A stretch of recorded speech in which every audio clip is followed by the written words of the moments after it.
নমস্কার বন্ধুরা, আমি সুপর্ণা রেসিপিতে সবাইকে স্বাগত।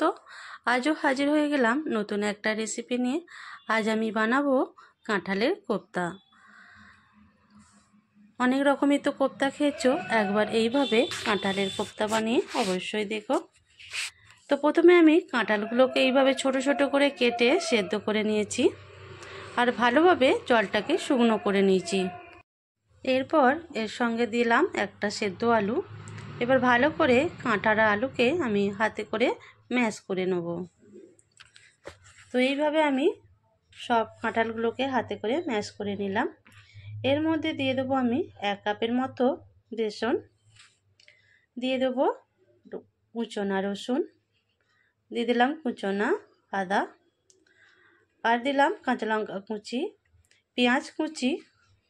এরপর দিয়ে দিলাম স্বাদ মতো নুন, হলুদ গুঁড়ো, দিয়ে দিলাম লঙ্কা গুঁড়ো, আর এরপর দিয়ে দিলাম ভাজা মশলা।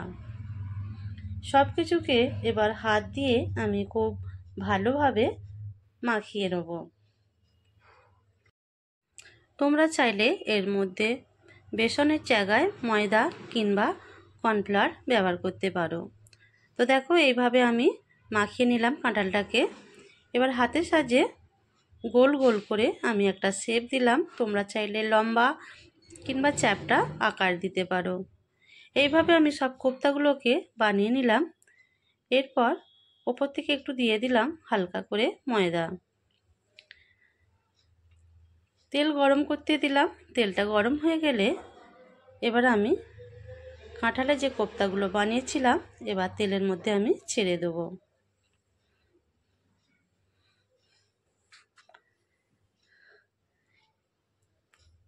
এইভাবে উল্টে পাল্টে বেশ লাল লাল করে আমি কোপ্তাগুলোকে ভেজে নেব।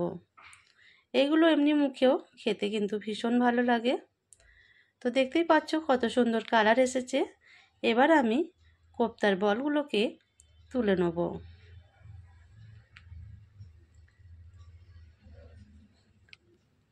ভাজা হয়ে গেছে কোপ্তাগুলো।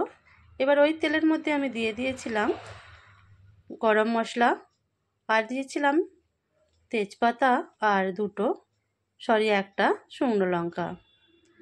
ফোড়নটা ভাজা হলে এর মধ্যে দিয়েছিলাম আদা, রসুন, পেঁয়াজ, টমেটো একটা পেস্ট। তো ভালো করে সব কিছু মশলাকে বেশ খানিকক্ষণ ধরেই কষাতে হবে।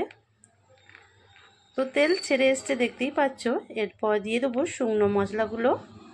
দিয়ে দিলাম হলুদ গুঁড়ো, লঙ্কা গুঁড়ো, দিয়ে দিলাম 1 চামচের মতো ভাজা মশলা। ভালো করে আবারও বেশ খানিকক্ষণ ধরে কষিয়ে নেব।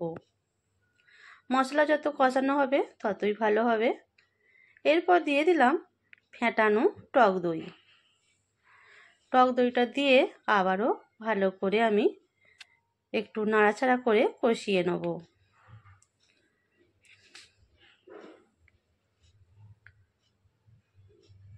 দিয়ে দিলাম স্বাদ মতো নুন।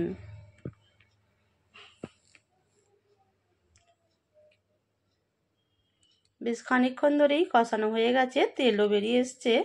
এরপর আমি এর মধ্যে দিয়ে দিলাম জল, আন্দাজ মতো জল দিয়ে দিলাম।